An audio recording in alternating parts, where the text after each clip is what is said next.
we often think about art as just, a hobby, like something fun to do in your spare time. But Right. what if it's like way more than that? What if art can help us understand ourselves better and deal with life's really tough stuff? Interesting. That's what we're going to really get into today based on some sources you sent us. Yeah, and it's not just about looking at art, it's about actually using it as therapy Right. in all sorts of medical situations. Chronic pain, Yeah. recovering from a stroke, Oh, wow. Yeah. living with cancer, dealing with tuberculosis, Yeah. even addiction recovery. Huge, huge stuff. Yeah. And your sources really show how art lets people express things that words sometimes just can't, and it can help them heal, emotionally and sometimes even physically. Totally.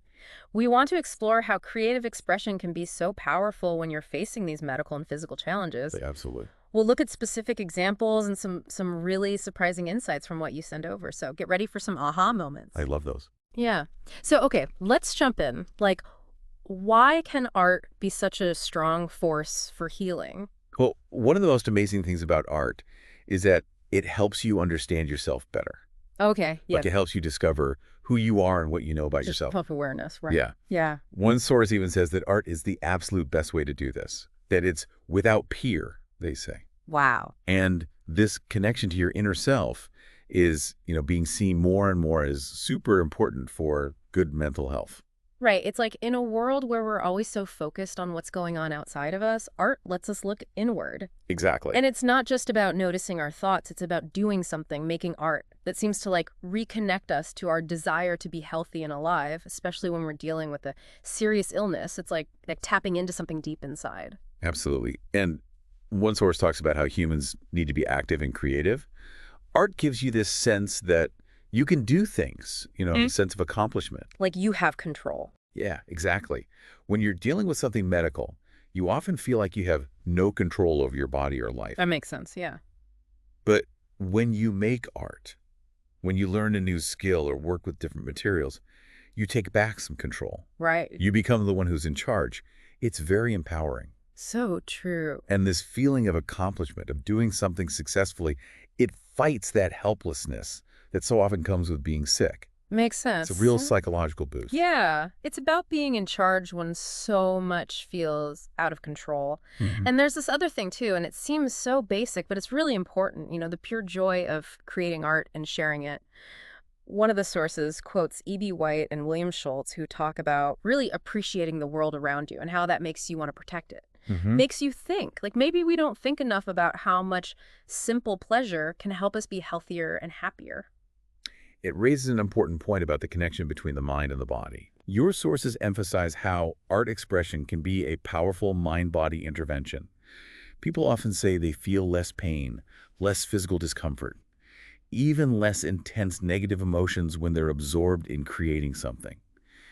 Their focus shifts and their body just responds. Yeah, and it's not just a fleeting distraction, right? Just taking your mind off things. No, it's more than that. It's like the process of making art, that can actually trigger something called a relaxation response. And that's not just about feeling a little calmer, it's a real physiological state, and it's been shown to boost your immune system, and it can even ease some of the direct symptoms of your illness. There's so much potential with medical art therapy. It can help patients express feelings they might not be able to put into words, to find that inner strength we talked about, and even to overcome really difficult physical and emotional symptoms. It sounds amazing. It is. But one source points out that we still need more scientific proof, those traditional clinical studies, to understand exactly how art therapy works, especially with physical illnesses. It does highlight the many clinical examples we already have and, the dedication of art therapists who are using these therapies every day. So recognizing the potential while still working on building a stronger foundation of evidence. Exactly. Now, let's talk about an area where art therapy seems particularly helpful: stroke rehabilitation. Oh, yeah.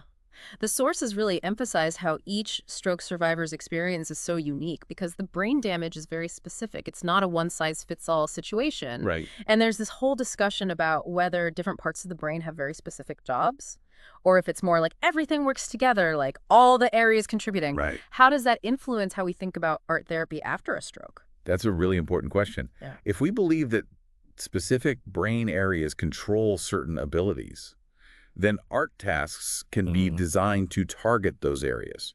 But if we think the brain works more holistically, then art can be used to stimulate a lot of neural activity, helping recovery across different functions. Makes sense. And the physical challenges after a stroke can be really tough, like weakness or paralysis on one side of the body. Right. Hemiparesis or hemiplegia, Yeah. balance issues, coordination problems, ataxia, apraxia, pain, numbness, fatigue.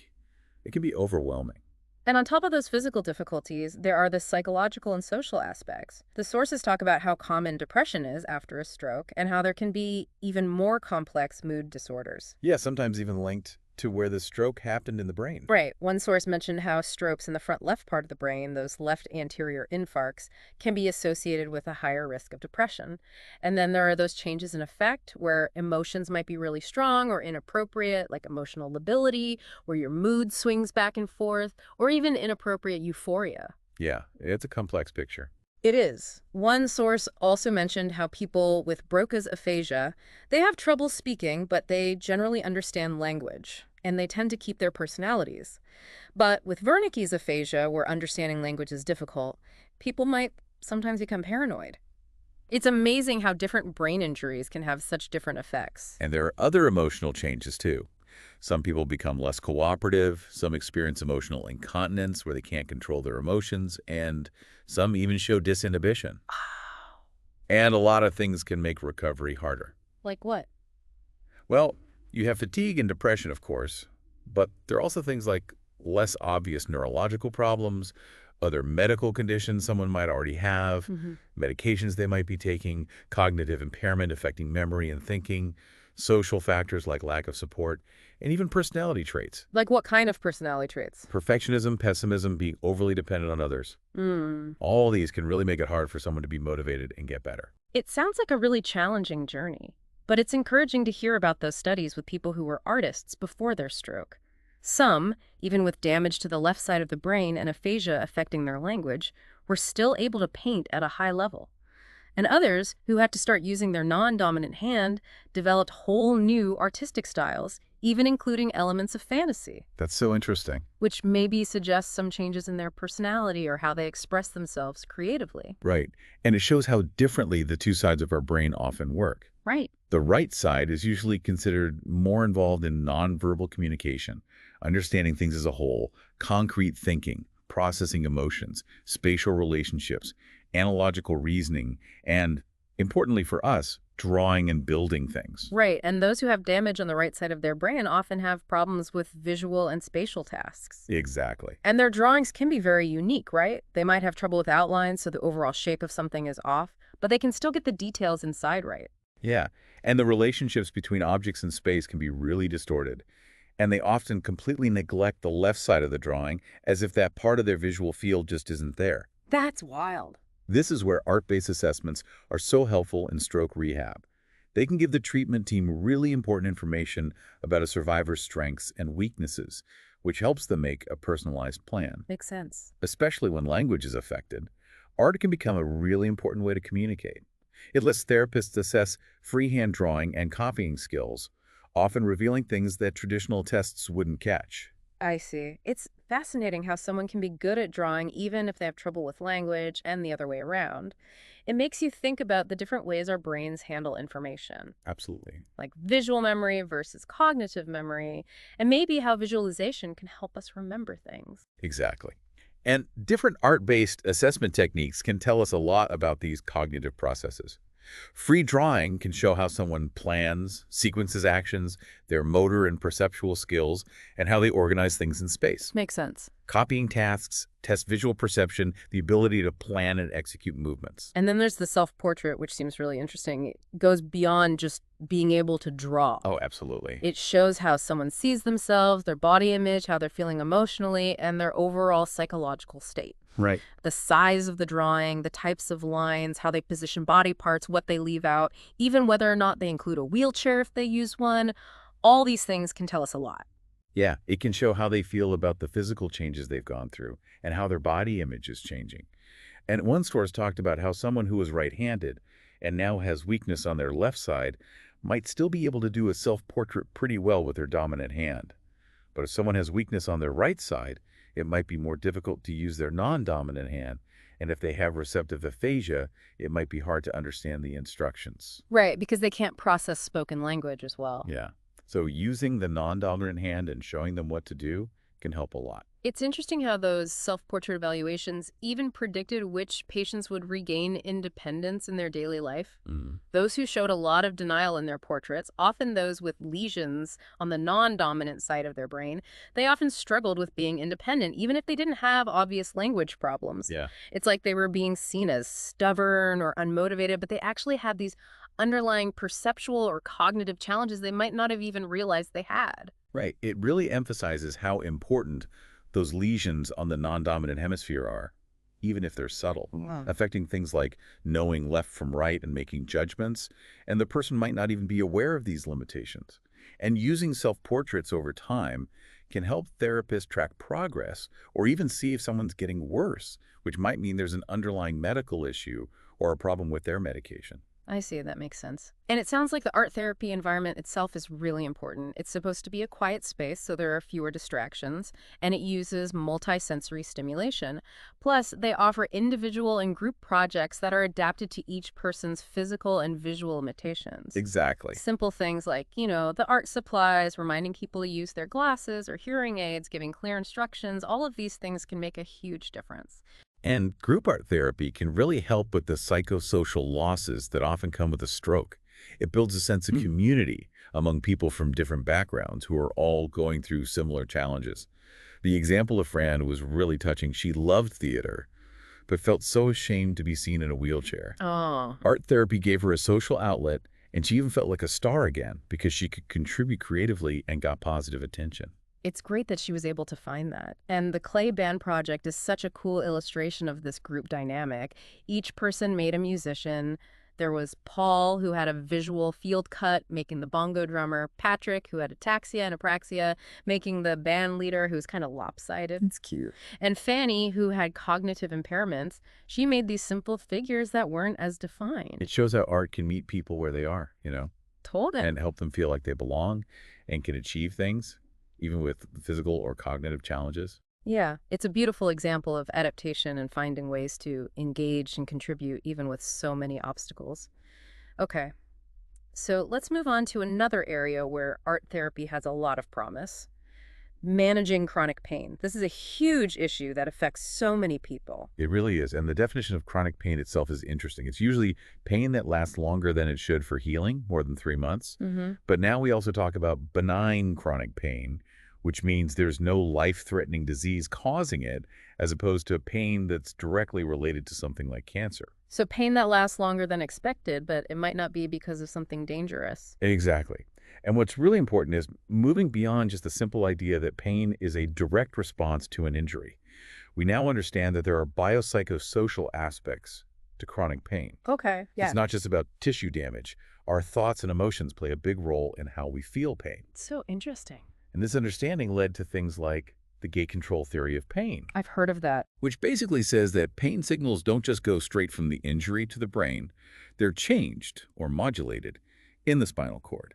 And this modulation is affected by both the injury and messages from the brain, which are influenced by our emotions and thoughts. Okay, so like our mental and emotional state can affect whether we feel pain strongly or not. Exactly. And that's why it's so important to have different treatment options, not just traditional medical interventions and cognitive behavioral therapy. Right. That's where expressive arts like art therapy can really help manage chronic pain.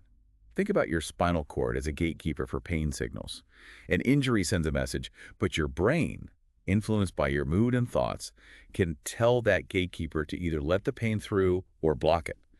Art can actually send messages to the brain that help close that gate. Wow, so powerful. And a lot of different expressive arts have been used successfully. Visual arts like drawing and painting, writing like poetry and journaling, and music. There's even research supporting the use of art therapy for things like arthritis, migraines, and especially for cancer patients dealing with pain. So creating art can not only distract from the pain, but it can also help people understand it better, relax more, and even grieve if they've lost some physical function because of the pain.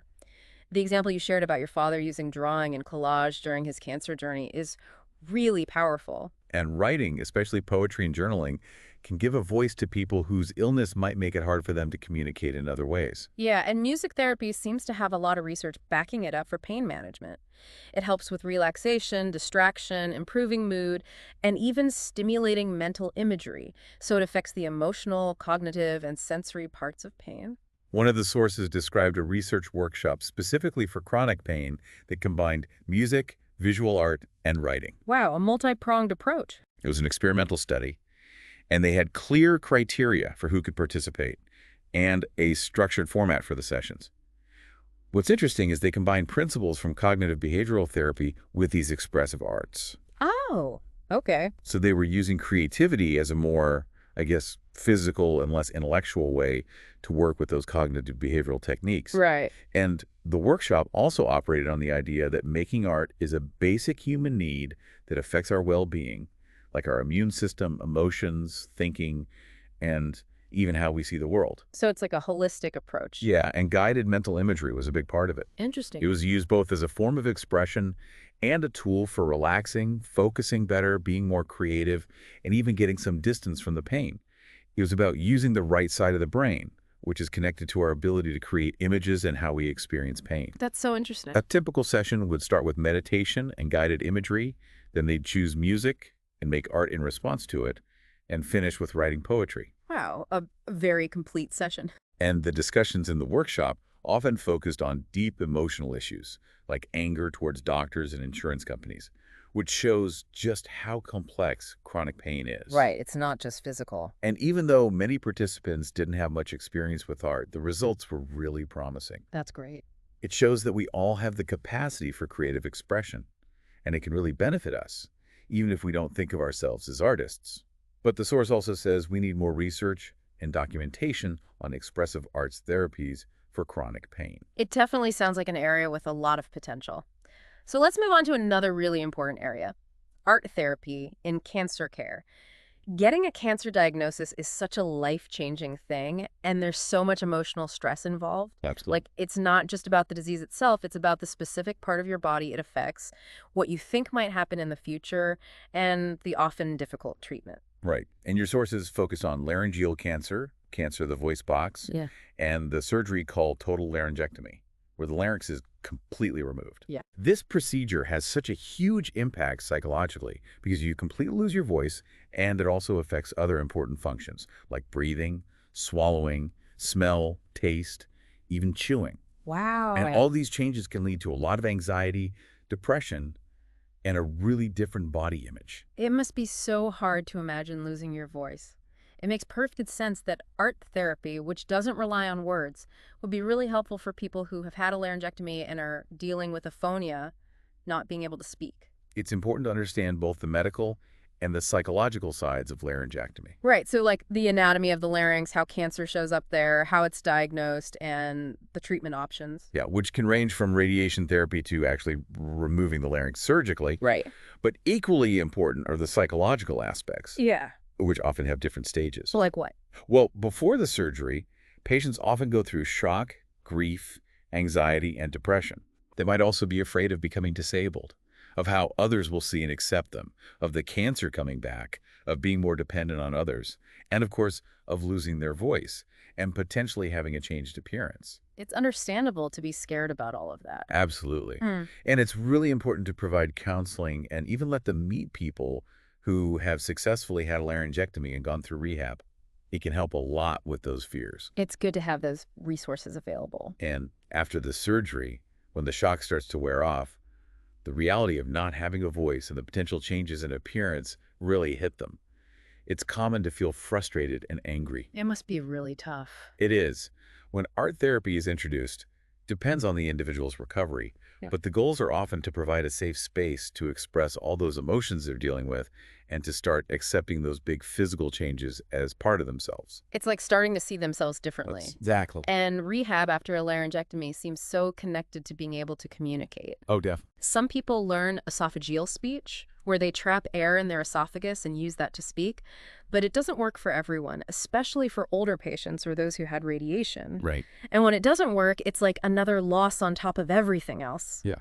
That's where art therapy can be really helpful as another way to communicate when speaking isn't possible anymore. Right. It allows them to express their thoughts and feelings when their voice is gone. It's like art provides a voice when the physical voice is gone. Beautifully said. And then there's always the fear of the cancer coming back, which is something all cancer patients worry about. Of course. It can be very stressful, especially for those who've had laryngeal carcinoma. Yeah. They might need more tests, go back to the hospital, have more treatment, and they're already dealing with the challenges of not having a voice. It creates a lot of complicated emotions, denial, and grief reactions. It can be hard to deal with all that uncertainty. The case examples and the sources are so powerful, they really show how art therapy can help. LW's self-portrait, the one drawn in profile, with those unsure lines and focusing on his neck and chest, it showed he was avoiding talking about his feelings and was struggling with his new body image. And TS's drawing of a fish, with its flat affect and clear sadness, it said so much about how he was feeling, even though he couldn't use words. So impactful.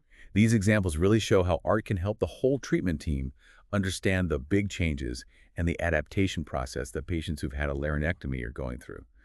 Themes of fear, loss, lifestyle changes, depression, and body image often come up in their artwork. Yeah. And right after surgery, when talking is so hard, art therapy, with simple things like paper and pencils, becomes a really important way to express those feelings. So important. The sources also discuss using imagery and sand tray therapy in cancer care, which sounds like another really powerful way to tap into the inner world of people with cancer. It is. Images are described as having many layers, including our perceptions, emotions, thoughts, symbolic meanings, and even our physical responses, the way our mind and body connect. Right. And that sand tray therapy and traditional art therapy both do a great job of letting people express these internal images in a physical way. Makes sense. And just by making dream images real, whether it's through arranging objects in a sand tray or using art supplies, it can make us more aware of those images and help us understand them consciously. And there are different ways to do sand tray therapy, right? Yes, it can be non-directed, where the person has complete freedom to do whatever they want, or more directed, depending on the therapist's approach and what the client needs. Right. What's really cool about sand tray therapy is the sand itself, the sensory experience. Absolutely. Right. Touching and moving the sand can be very relaxing, which helps people create mental images and explore what those images mean to them instead of just seeing them literally. Yeah. Those case examples with the women who'd had mastectomies were so interesting. Mrs. A talked about her dreams and then showed them in the sand tray. I remember that. She made a bridge to represent her family support, used a whale and a St. Bernard dog for her immune system and chemo, and then had aggressive creatures like a crab, snake, lobster, and alligator for the cancer. Wow. It's like the sand tray becomes a stage where she can work through her feelings and fears. She even used it to act out a difficult conversation with her doctor. So powerful. And the discussions about her case showed how her inner images changed. Her immune system went from a big beluga whale to a small quicksilver sprite, or even Peter Pan. And the cancer changed from a passive starfish to more aggressive animals. That's quite a shift. It is. And the therapist also noticed that she didn't really separate the chemo image from the cancer image, which might have meant her prognosis was more challenging. But working in the sand tray did seem to help her deal with the side effects of the chemo. That's good. And then there's the example of Mrs. A focusing on her relationship with her ex-husband in the sand tray, even though her dreams were full of anxiety about hospitals and medicine. It shows how the sand tray can be used to explore all sorts of emotional issues, not just the immediate impact of cancer treatment. It's like a safe space to deal with anything. Exactly. The sources say that exploring dreams and working with sand tray expressions can really help process emotions, deal with past trauma, integrate opposing ideas, and even reduce chemo side effects through relaxation. Now, let's talk about coping with cancer by working with mental imagery. This seems to really get into the mind-body connection in cancer. It does. And while genetics and exposure to things that cause cancer are much more important in determining someone's risk, research does suggest that psychosocial factors might influence how the disease progresses or how people cope. Some studies even found a connection between clusters of stress or emotional trauma in the months leading up to a cancer diagnosis and certain personality traits, like feeling hopeless or having trouble expressing emotions. So, while we can't say that our mental state causes cancer, there's this idea that it might play a role in how it develops or progresses, and it definitely affects how people experience and deal with it. That's why psychosocial interventions, like working with imagery, are seen as helpful additions to traditional medical treatments. Right. And the hope is that by helping people express their emotions and work through feelings of hopelessness, these interventions could indirectly help them live longer by improving their immune system. Exactly. And while there aren't a ton of studies on the direct effects of imagery on cancer, it's widely recognized as a really useful tool for understanding a patient's mental attitude and helping them access their inner resources and potential for healing. So it's like an internal healing agent. Yeah, and it can work alongside conventional medicine to address those feelings of hopelessness, improve coping skills, reduce stress, and give them a sense of control in a situation that often feels very out of control. Absolutely. The example of LJ using a collage to represent her emotions and then intentionally stepping back from those feelings is really powerful. I remember that. It shows how putting those internal states onto the artwork can give you control over when and how you choose to deal with tough emotions. Mm. And then there's C, who is really resistant to art therapy at first, but then spontaneously made a little baby out of clay. That physical shift from being closed off to being more open suggests an internal emotional shift too. So interesting. It seems like art therapy can gently guide people towards healthier ways of expressing their emotions and help them feel less hopeless. Exactly. And that can, in turn, improve their ability to cope and potentially even influence their physical health because of how stress and the immune system are connected. Mm. But again, we need more research to specifically link these imagery techniques to measurable changes in the body. Right. There's a lot of potential there. Now, let's talk about a different context. Treating chemical dependency. Art therapy has been used in this field for quite a while. It has, since the 1950s, Oh, actually. wow. And it's a great addition to treatment because it can help people get past those strong verbal defenses that are common with addiction. It can help them connect with feelings they've numbed, become more aware of why they're addicted, feel empowered in their journey to sobriety, and even find a spiritual connection, which is often important in recovery. It sounds like a multifaceted approach. It is. And the research they did to understand how art therapy works in this context is really interesting. What did they do? They did in-depth interviews with art therapists, addiction psychiatrists, and people recovering from addiction. So they got perspectives from everyone involved. That's a good approach. Yeah, it helped them really understand the experiences and what makes art therapy effective in this setting. And from those interviews, they found 6 major themes. Like what? Well, the idea of addiction as a spectrum disease, Okay. the emotional and psychological issues behind addiction, like control issues and past trauma, the type of treatment program, art as a healing force, which they called enlightenment, the different stages of recovery, and the impact of changes in the healthcare system. Enlightenment sounds interesting. What does that mean in this context? Is defined as increased self-awareness and insight into the addiction, authentic self-expression through art, and experiencing a natural high or sense of well-being through creativity. Wow. And they see it as a really important part of lasting recovery.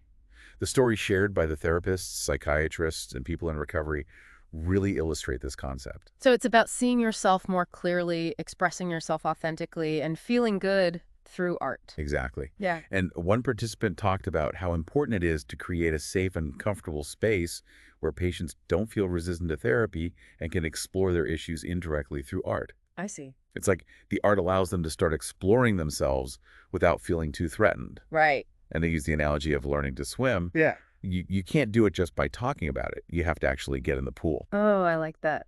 It emphasizes how important it is to actively do something, to experience things in recovery. Yeah. It's not enough to just talk about the problems. There's a really moving example about a woman who realized she had a deep need for real intimacy, not just help, through interpreting a drawing she made of a childhood memory. Wow.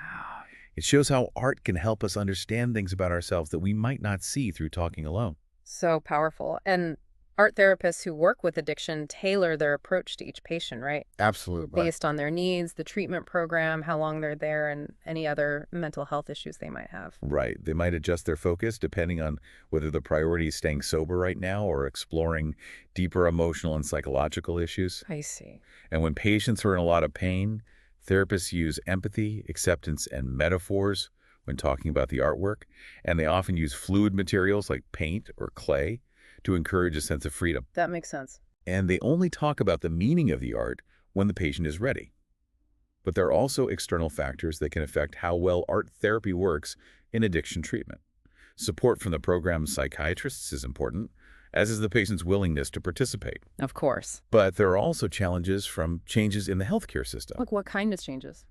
Well, the pressure to make inpatient stays shorter and to save money are big All concerns. right.